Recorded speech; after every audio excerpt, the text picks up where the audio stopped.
हमारी वीडियोस को देखने के बाद लाइक और सब्सक्राइब करना बिल्कुल ना भूलें। योग गुरु बाबा रामदेव ने एक दिन यूं अचानक प्रेस कॉन्फ्रेंस कर पतंजलि की ओर से कोरोना की रोकथाम के लिए कोरोनिल दवा लॉन्च की और कोरोनिल आयुर्वेदिक दवा से कोरोना वायरस से संक्रमित मरीजों के 100% स्वस्थ होने का दावा किया।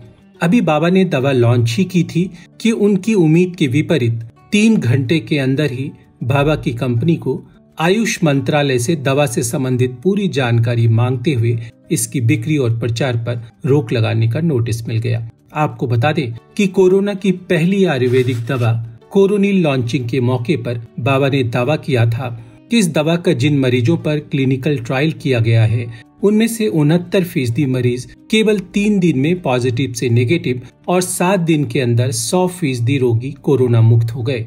इस दवा का प्रयोग 280 लोगों पर करने का दावा हुआ था। आयुष मंत्रालय द्वारा नोटिस मिलने के बाद पतंजलि आयुर्वेद लिमिटेड के एमडी आचार्य बालकृष्ण ने एक ट्वीट किया और कहा कि ये सरकार आयुर्वेद को प्रोत्साहन और गौरव देने वाली है। जो कम्युनिकेशन गैप था वो दूर हो गया है। क्लिनिकल ट्रायल के जितने भी स्टैंडर्ड पैरामीटर्स थे उन सभी को 100% पूरा किया गया है। इसकी जानकारी हमने आयुष मंत्रालय को दे दी है।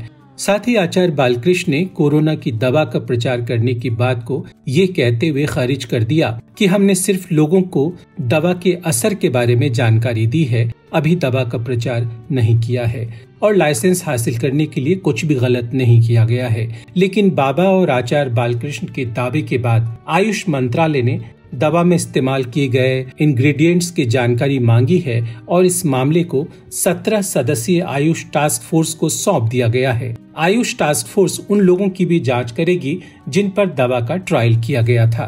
आपको बता दें कि जयपुर की प्राइवेट यूनिवर्सिटी निम्स में मरीजों के ट्रायल करने का पतंजलि की ओर से दावा किया गया था, लेकिन राजस्थान के चिकित्सा मंत्री डॉक्टर रघु शर्मा ने बाबा को घेरते हुए कहा कि बिना इजाजत के दवा का क्लिनिकल ट्रायल करना गलत है, यह अपराध है।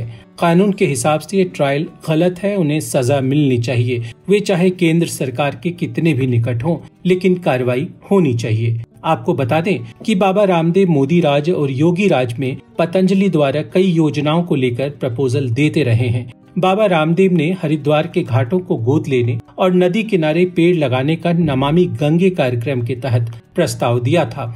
मंत्रालय ने पतंजलि के अलावा कुछ अन्य एनजीओ को भी ये काम सौंप दिया।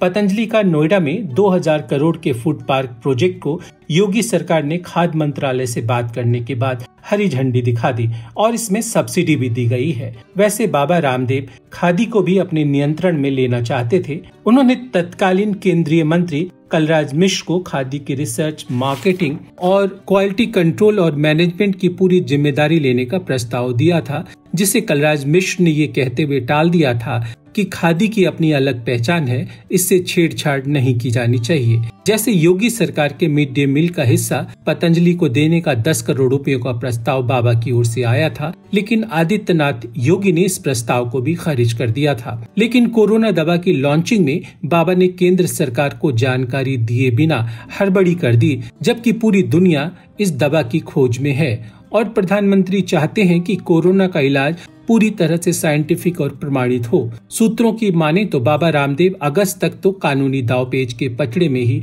उलझे रहेंगे। आपको बता दें कि 2014 के मोदी 1 में बाबा रामदेव को भाजपा सिर आंखों पर बिठा रही थी और सत्ता के गलियारे में बाबा रामदेव प्रभावी नाम था। लेकिन जब बाबा ने ममता बनर्जी की तारीफ कर दी, उसके बाद बाबा का भाजपा में ग्राफ थोड़ा नीचे गिर गया। लेकिन बाबा को उम्मीद थी कि कोरोनिल दवा के बाद उनकी तूती फिर से बोलने लगेगी, लेकिन केंद्र सरकार के रवैये से उनकी उम्मीदों पर घड़ों पानी फिर गया है। हमारी वीडियोस को देखने के बाद लाइक और सब्सक्राइब करना बिल्कुल ना भूलें।